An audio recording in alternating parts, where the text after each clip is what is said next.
Baik, oke. Kita masuk ke acara yang selanjutnya. Nah, ini bakal dibawakan oleh seseorang. Beliau saat saya pernah sharing, melihat dia bercerita, ini benar-benar luar biasa Bapak Ibu.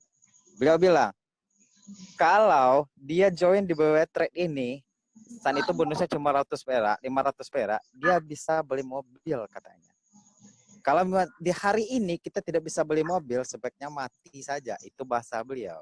Saya sangat salut dengan beliau. Baik Bapak Ibu, tanpa memperpanjang waktu, kita sambut Emerald Director Bapak Sudadi.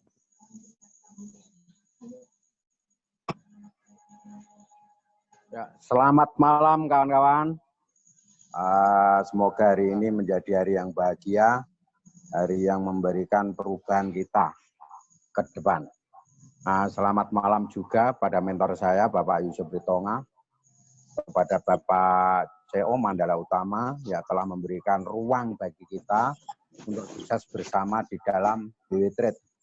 Jadi kawan-kawan, hari ini apa yang saya bawakan hanya sekedar mengingatkan kembali karena saya rasa kawan-kawan ini sudah banyak yang berpengalaman di bidang network. Jadi seputar BW Trade ini adalah sebuah perpaduan antara sistem network dan konvensional. Jadi konvensionalnya di semut hitamnya, network ini di pengembangan kita di BW Trade. Jadi kawan-kawan, silakan persiapkan mental bagi yang sudah banyak berpengalaman di luar. Apapun masa lalu kita, kehebatan kita masa lalu, tapi ini BW Trade. Jadi ayo kita sama-sama tanggalkan kebanggaan masa lalu, kita siapkan hati kita untuk menerima sebuah perubahan. Karena apapun, sebuah bisnis ini diawali dari perubahan. Seperti yang terjadi di lingkungan kita sehari-hari, bagaimana sebuah bisnis ini gagal. Karena apa? Konsep pertama adalah sang pelaku bisnis ingin mendapatkan sebuah sukses, tapi tidak siap menerima sebuah perubahan. Ini yang harus kita hati-hati dalam bersikap. Jadi untuk malam ini saya nggak akan bahas semut hitamnya, saya akan bahas multi level marketingnya yang diberikan oleh BW Trade. Apa sih multi level? Ini saya pahamkan bahwa dalam sebuah perusahaan konvensional ini banyak sistem manajemen, tapi dalam multi level ini kita pangkas ya. Saya hanya memberikan garis besarnya. Multilater ada sebuah bisnis yang menggunakan anggota, ya, menggunakan member sebagai tenaga marketing. Jadi kita sebagai tenaga marketing. Dan penghasilan yang kita terima ini bukan gaji, tapi bonus. Bonus sesuai sistem marketing yang ditawarkan oleh perusahaan tersebut. Ini yang perlu dipahami, kita bonus. Jadi bonus semua berasal dari sistem kita kerja sendiri, sistem kita sendiri yang membuat kita dapat bonus. Jadi untuk kawan-kawan, untuk multi level marketing ini kalau kita paham tentang olahraga dulu ya. Jadi sistem di dalam multi level ini sistemnya estafet, saling berkesinambungan antara upline dan downline. Bagaimana sistem ini berkesinambungan? Yaitu dengan cara menduplikasikan kembali. Jadi benar pada mentor mengajar kembali kepada downline dan downline seterusnya ke jaringan. Ini yang akan membuat kita sukses. Sukses di dalam bisnis network itu bukan ditentukan perusahaan. Jadi kadang-kadang di dalam perjalanan kita terjadi kesalahpahaman antara member dan perusahaan.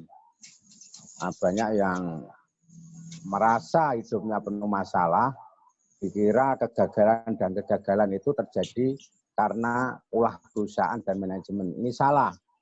Karena apa? Sifat perusahaan ini hanya sebagai regulator. Jadi hanya regulator. sukses itu di tangan eksekutor. Apa sih regulator? Perusahaan hanya punya tugas menyediakan kendaraan atau platform bisnis yang tepat untuk member.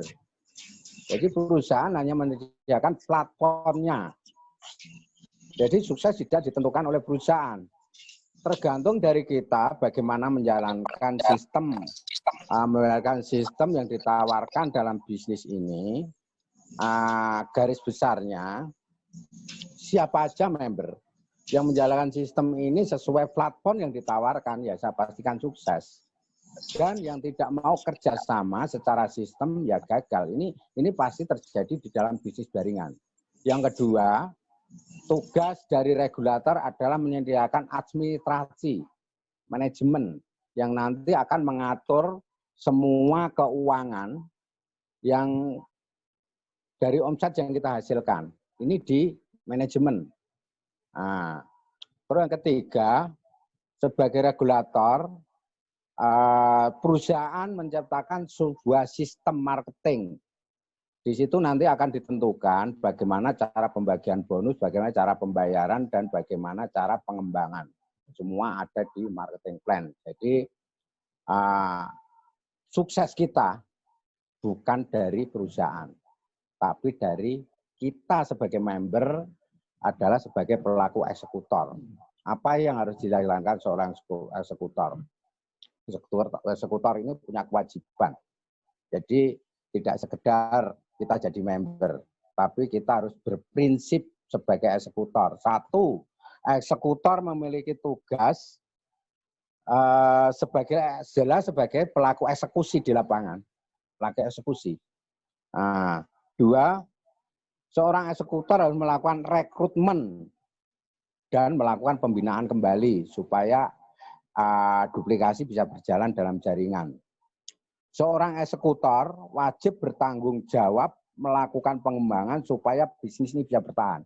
Jadi bertahannya bisnis Anda sendiri, bukan pelapornya. Itu tergantung Anda sendiri dalam bersikap. Jadi Anda perlu berkembang untuk bertahan. Bukan perusahaannya yang bertahan, tapi kita yang untuk bertahan. Tugas terakhir, seorang eksekutor berkewajiban melakukan repeat order. Ini tugas member. Repeat order itu apa sih? Upgrade ulang atau menabung berkala. Nanti soal menabung berkala kan nanti dibicarakan dalam marketing. Jadi saya akan memberikan garis-garis besar saja. Di dalam bisnis kita saya kira sudah tepat di dalam BW Trade. Apalagi ada program-program khusus yang ditawarkan atau diberikan oleh Semut Hitam. Jadi kita harus selektif dan hati-hati dalam memulai bisnis. Karena tidak semua bisnis ini akan menjamin kita untuk sukses. Seperti apa yang terjadi di masa lalu maupun berkembang sampai sekarang, banyak bisnis yang jangka pendek yang sebenarnya itu membuat unsur trauma masyarakat. Ada beberapa ciri khas ya, ciri khas bisnis sebenarnya yang harus kita waspadai. Mungkin dari kawan-kawan ini ada dari bisnis produk lah seperti saya. Jadi ini bisnis digital ini sangat bertolak belakang dengan bisnis produk. Kebalikan bahwa ciri-ciri perusahaan yang menawarkan aset digital, perusahaan yang benar sudah memiliki pemimpin yang jelas, pemimpin yang bisa kita ajak komunikasi, pemimpin yang bisa berjabat tangan dengan kita, pemimpin yang jelas alamatnya, pemimpin yang jelas karakternya. Dan seorang pemimpin ini harus memiliki program. Nah, di sini BW Trade tepat. Pak Yusuf, Pak Mandala punya program yang jelas yang selama ini kita jalani. Yang kedua, perusahaan yang memiliki manajemen yang adil dan terbuka, transparan dalam pembagian bonus, transparan dalam perhitungan bonus. Sering kita dijelaskan bagaimana sih pembagian bonus. Berapa yang harus dijadikan bonus untuk pengembang atau marketingnya, berapa HPP, berapa nanti saving. Kita sering dijelaskan. Jadi kita terbuka. Ya. Perusahaan yang benar sudah tentu memiliki konsep sistem jangka panjang. Apa sih jangka panjang? Jadi kita dirancang jangka panjang untuk ke depan mungkin kalau bisa diwariskan selamanya lah. Nah, perusahaan ini hanya menawarkan bonus bagi hasil karena konsep bagi hasil ini jelas logika. Kita bicara tentang bisnis pribadi aja. Apapun yang kita lakukan, belum tentu sehari-hari kita mendapatkan untung. Apalagi ini sebuah komunitas. Belum tentu kita untung sesuai keinginan kita. Jadi bagi hasil ini akan diberikan sesuai omset yang masuk. Bahkan di BW Trade menerapkan bagi hasil dari omset nasional dan juga sebagian bagi hasil dari omset grup. Jadi kalau bisa kawan-kawan mendapatkan dua-duanya, omset nasional dan omset grup, karena omset nasional sangat kecil.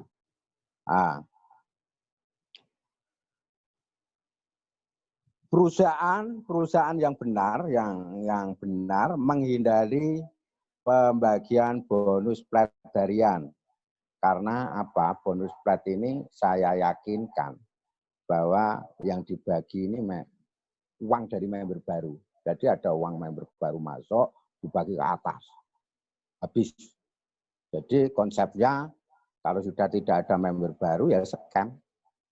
Nah, jadi kita harus benar-benar waspada dan seksama untuk memilih bisnis yang benar. Nah, seterusnya, bisnis digital yang tepat tidak menerapkan sistem binary. Karena apa? Binary ini mudah ditebak. Jadi dalam sistem binary ini gampang untuk bedah sistemnya.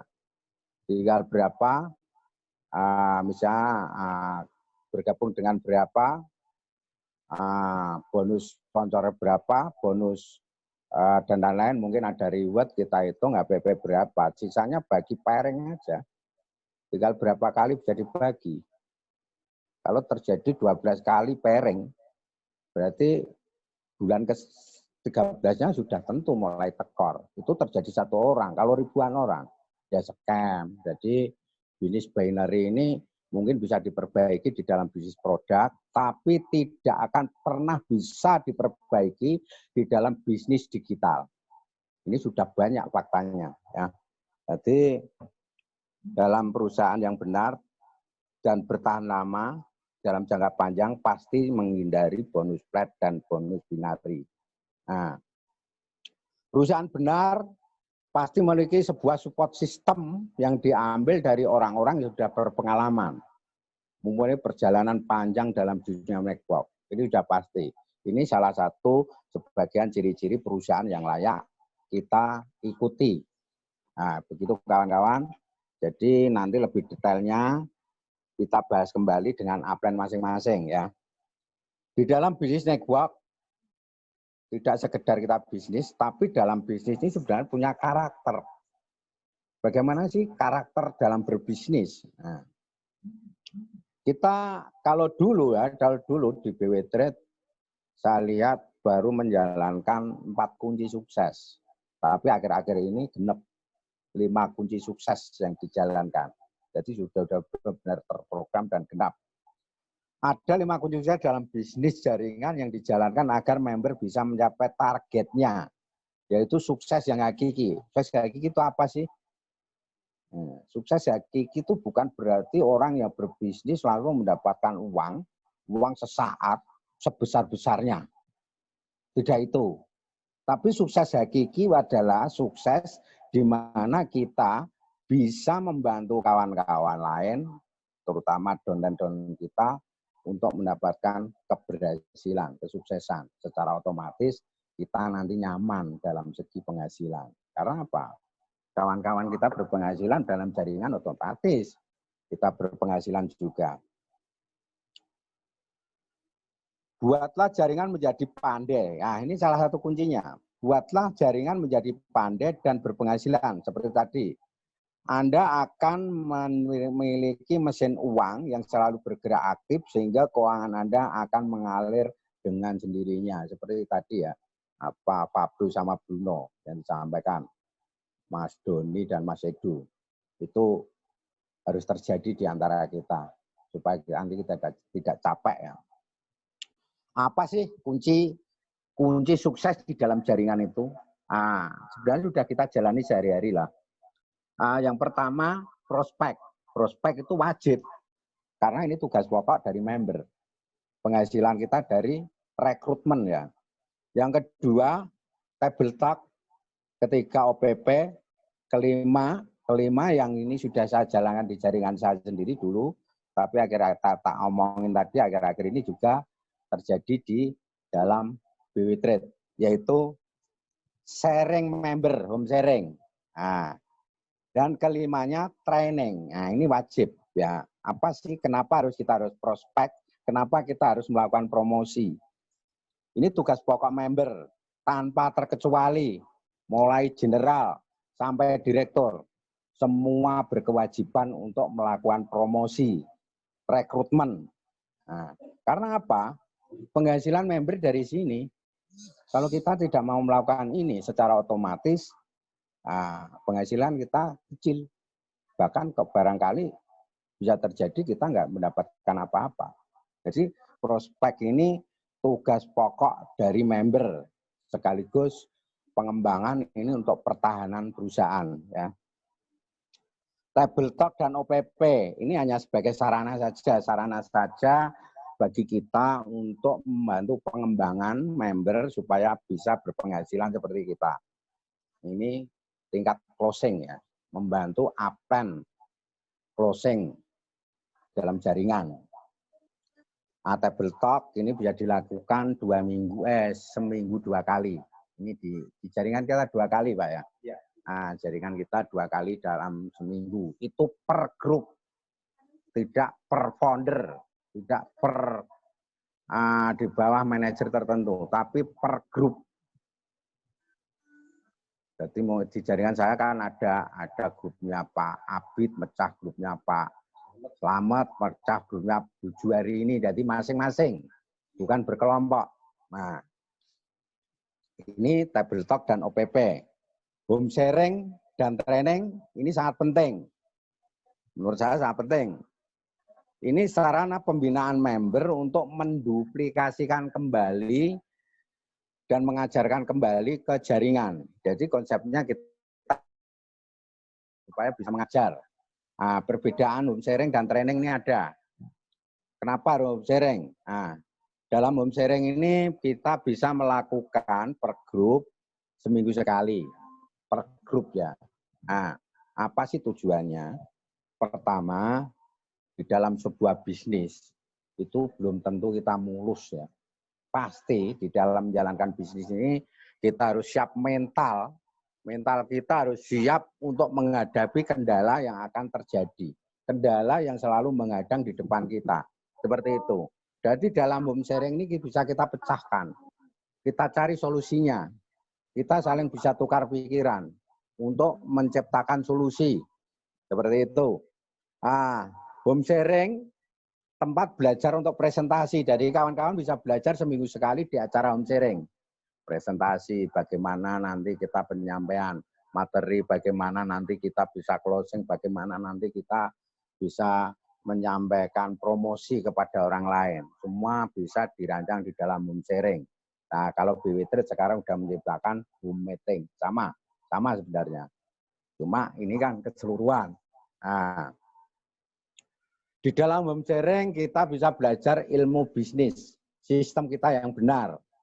Jadi tidak sekedar hanya mendengar, tapi kita benar-benar dibedah di situ nanti, hingga kawan-kawan nanti dalam menyampaikan promosi tidak salah. Seperti dulu kita mengawali memang banyak yang salah. Di dalam home sharing ini bisa diadakan seminggu sekali di dalam grup masing-masing. Jadi kawan-kawan bisa melakukan ini salah satu percepatan bisnis kita. Karena apa? Semakin kawan-kawan kita pandai, semakin downline kita punya pengalaman yang bagus, sudah tentu akan membantu pengembangan kita. Manfaat training. Training ini sangat dibutuhkan. Jadi ada perbedaan kawan-kawan yang mengikuti training dan kawan-kawan yang enggan mengikuti training. Nanti beda. Jelas menyolok 100% bertolak belakang. Ini saya sering ketemu di lapangan. Training untuk apa sih? Training ini sarana transformasi keilmuan bisnis yang disampaikan oleh perusahaan atau group leader. Cuma bedanya di dalam training ini akan lebih tajam lagi. Karena dalam training ini yang diadakan bedah sistem. Dan termasuk disampaikan program-program perusahaan sekaligus strategi bisnis jaringan yang benar. Semua dibedah disampaikan di dalam training. Bukan di home sharing. Nah ini saya harap kawan-kawan jangan melewatkan training sekalipun ya. Walaupun sekali, saya mohon jangan. Karena apa? Ini menentukan gaya hidup Anda di kemudian hari. Jadi, siapa sih yang nggak pengen sukses dalam bisnis? Semuanya pasti pengen sukses. 100% pasti punya keinginan besar untuk sukses. Cuman, fakta yang terjadi mungkin di atas 90% pembisnis jaringan itu gagal. Karena apa? Ya ini penyebabnya. Salah satu penyebabnya itu adalah komitmen. Komitmen untuk belajar dan komitmen untuk menduplikasikan kembali. Ini salah satu kegagalan pokoknya. Sehingga orang-orang yang kita rekrut ini tidak tahu apa-apa, bahkan tidak bisa melakukan apa-apa. Ini yang lucu ya. Jadi dalam sebuah bisnis, dalam sebuah meraih sukses, sebenarnya ibarat kita ini seperti bikin adonan roti.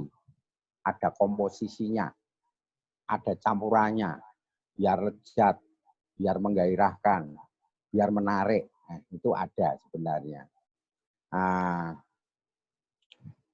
Ada 3 hal yang tidak boleh dilewatkan dalam bisnis jaringan. 3 hal ini sangat penting karena sebenarnya ini kepentingan kita pribadi, yaitu trust, sifat trust. Ini memang benar-benar nggak boleh. Siapapun yang melalaikan ini pasti gagal. Kenapa? 1, ada hal yang berbahaya saat orang memiliki trust buruk terhadap perusahaan. Sedangkan yang kita jual perusahaan. Coba bayangkan, misalnya kita menawarkan suatu benda sehari-hari ya. Kita menawarkan roti tadi ya. Tapi bagaimana kalau penyampaian kita selalu membicarakan roti kita itu, roti saya yang produksi itu kenapa ya kok jamur? Roti yang saya bikin itu kenapa kok selalu busuk? Nah, ini jika kabar ini tersebar luas ke masyarakat, siapa nanti yang mau beli roti kita? Ya kita sendiri kan yang rugi. Nah, jadi ada 3 trust. Yang pertama, trust pada perusahaan. Kita pelajari dulu tentang bagaimana program-program perusahaan. Jangan sampai kita punya pendapat untuk menjatuhkan apapun, menjelekkan perusahaan kita sendiri. Karena apa? Yang kita jual ini perusahaan kita loh. Nah, yang kita jual ini perusahaan kita. Siapa CO-nya, siapa 01-nya, bagaimana sistemnya, bagaimana programnya. Ini semua terkandung di dalam perusahaan. Jangan sekali-sekali kita membicarakan hal itu, apalagi menjelekkan. Yang kedua, trust pada manajemen. Setiap manajemen pasti punya kebijakan masing-masing. Bagaimana manajemen ini bisa mempertahankan kelangsungan hidup perusahaan. Jadi apapun kebijakan yang dilakukan oleh manajemen ini untuk kelangsungan hidup perusahaan itu. Selama perusahaan ini semakin lama bertahan, berarti semakin banyak kesempatan kita untuk sukses. Jadi ini juga kepentingan. Terus yang ketiga, trust to leader pada mentor. Jadi jangan pandang mentor kita itu siapa. Mungkin kita ini S1, S2, S3, S-Telet, dan S segabanya. Sedangkan mentor kita ini tukang ngarit. Jangan direndahkan. Maaf ini jatuh.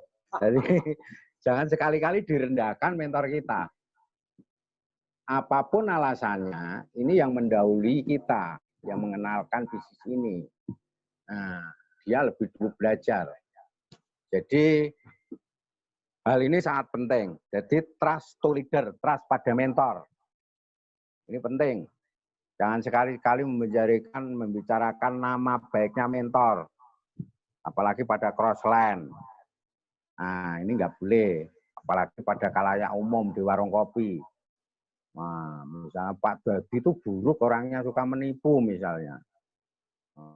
Suka bohongi orang misalnya. Tiba-tiba di kemudian hari kita prospek. Duit. Di luar sudah didengar Pak Dadi sebagai leader namanya buruk. Jadi orang ketakutan. Wah gitu kok leadernya. Lah ini merugikan kita juga ini sebenarnya. Jadi ini salah satu penghalang kita untuk maju. Penghalang kita untuk sukses. Nah seperti itu. Jadi jangan pandang leader kita itu siapa. Karena di dalam bisnis jaringan tadi itu tidak perlu.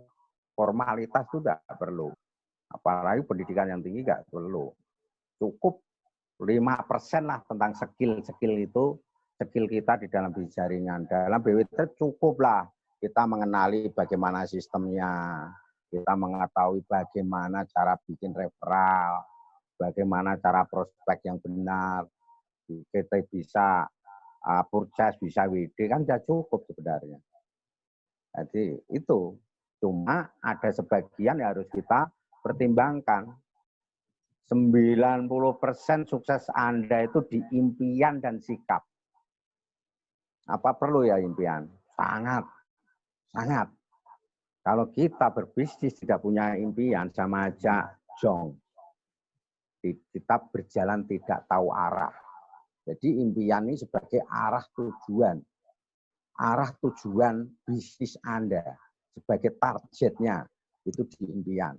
Dengan punya impian akan tergerak rasa motivasi, tergerak rasa keinginan untuk menjalankan. Ini impian. Jadi kawan-kawan yang belum punya impian, segera ciptakan impian. Kadang-kadang kita malu. Punya impian malu. Jangan malu. Ciptakan impian. Kalau kita masih malu mengungkapkan pada orang, cukup simpan dalam hati. Tapi pendam dalam hati. Harus tercapai. Seperti itu. Sikap. Sikap itu penentunya. Anda bisa sukses, Anda nggak sukses, itu tergantung sikap Anda. Yang saya maksud ini bukan sikap karakter sehari-hari, karakter pribadi enggak. Sikap dalam bisnis yang saya maksud. Bagaimana sih cara bersikap? Kita punya sikap terhadap Tuhan. Tuhan menciptakan kita dalam kondisi apapun. Itu disyukuri. Jangan membedakan. Untung ya kamu terlahir dari orang kaya. Lah saya ini terlahir dari orang miskin. Tuhan itu tidak adil. Tidak. Semua makhluk hidup yang diciptakan di dunia ini, Tuhan punya rencana. Tapi cuma kita yang nggak tahu. Pasti punya rencana di belakang. Nah itu harus kita syukuri. Kita tunggu apa sih anugerah yang akan diberikan.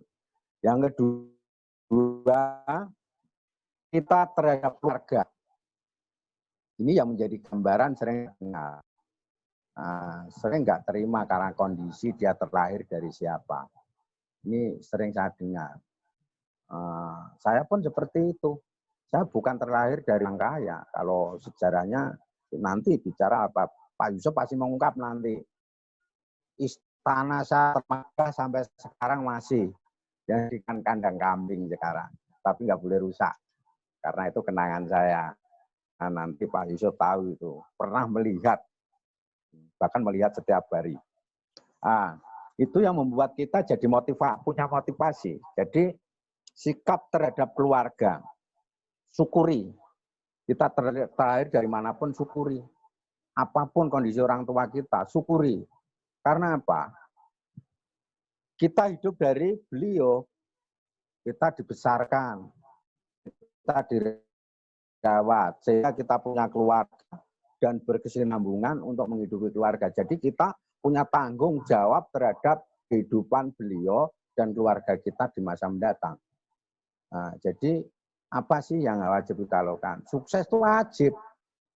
Wajib bagi kita sukses itu untuk membahagiakan mereka. Orang-orang yang pernah berjasa terhadap diri kita. Jadi sukses itu wajib. Nah, terus sikap terhadap diri sendiri. Nah, ini sudah sering lah saya sampaikan ini. Di saat gagal, manusia itu menyalahkan orang lain. Padahal kegagalan itu terlahir dari diri saya sendiri. Diri kita sendiri. Semalam pun saya sampaikan seperti itu. Gagal dan sukses tergantung kita. Bahkan bahasa-bahasa saya sebenarnya itu sering terjadi agak sadis. Bahasa saya kalau bicara terhadap sikap terhadap diri sendiri. Kalau Anda mencoba dan gagal dan tidak mau bangkrut, menurut saya cundang. Kalau Anda gagal berarti Anda harus banyak belajar. Kenapa sih kok gagal? Jadi orang-orang di sekeliling kita ini bisa kita jadikan pembelajaran, termasuk di antara member di dalam lingkungan kita sendiri. Jadi kita harus banyak belajar. Kalau Anda di saat jatuh, di Anda terjadi kendala di dalam diri Anda, tapi Anda selalu bangkit, itu apa sih alasannya? Karena saya paham Anda berusaha menang. Jadi Anda harus meraih kemenangan, jangan menyerah. Bila Anda berhenti mencoba, kecewa, menyalahkan orang lain, seperti tadi di awal saya katakan, jangan jadi pecundang. Karena ini kesalahan kita sendiri, bukan orang lain. Jadi belajar, dan melakukan. Itu yang penting. Kalau kondisi kita rapuh, mungkin kondisi kita capek, kondisi kita jenuh. Kita punya sahabat, kita punya mentor, kita punya upline. Jadi bapak-bapak jangan menyerah, ya. Ini selanjutnya saya akan sampaikan bagaimana Anda bersikap terhadap orang lain. Ini kebanyakan terjadi bahwa antara downline dan upline ini sebenarnya. Apa sih? Jadi saat Anda merekrut ini kita harus pahami ya. Kawan-kawan yang kita sponsori di awal, kita rekrut, ini mereka kan kita tawari sukses. Kita tawari untuk berpenghasilan. Jadi wajib Anda untuk melakukan pembinaan dan membuat downline kita berpenghasilan. Itu wajib. Jadi downline ini partner sebenarnya, bukan bawahan, bukan karyawan kita. Jadi wajib kita melakukan pembinaan supaya mereka pun bisa seperti kita. Dan bagaimana bersikap seperti upline, terhadap upline. Upline ini sebenarnya kan gini, upline ini merekrut kita, mementori kita supaya kita bisa sukses. Jadi walaupun upline itu bukan penyebab sukses kita, paling tidak upline ini orang yang bersikap dan selalu berpikir bagaimana Anda bisa sukses. Jadi kita saling menghargai. Seperti itu. Untuk kawan-kawan, di saat kita melakukan prospek, gagal, jangan meloh. Tapi kita belajar dan mencoba lagi, coba kita belajar sama upline kembali. Karena logikanya seperti ini. Di dalam BW Trade ini, seorang superior saja, tidak ada superior yang tidak pernah ditolak dalam prospek.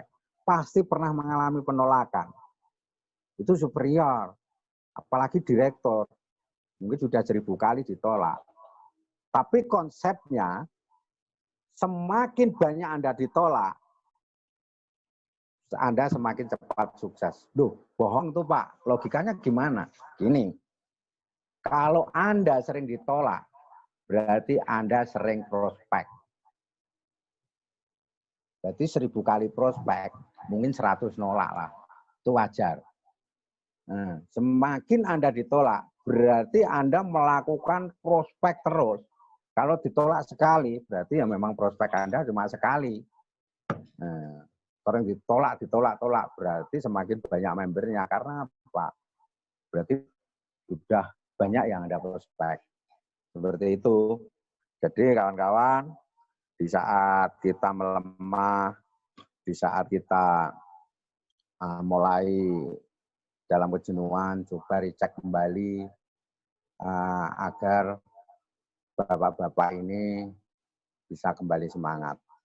Untuk itu, saya kira tidak panjang lebar, cukup sekian dan menjadi pembelajaran baru, walaupun sekedar mengingatkan kembali sebenarnya ini, supaya kita punya konsep ulang yang seperti dulu.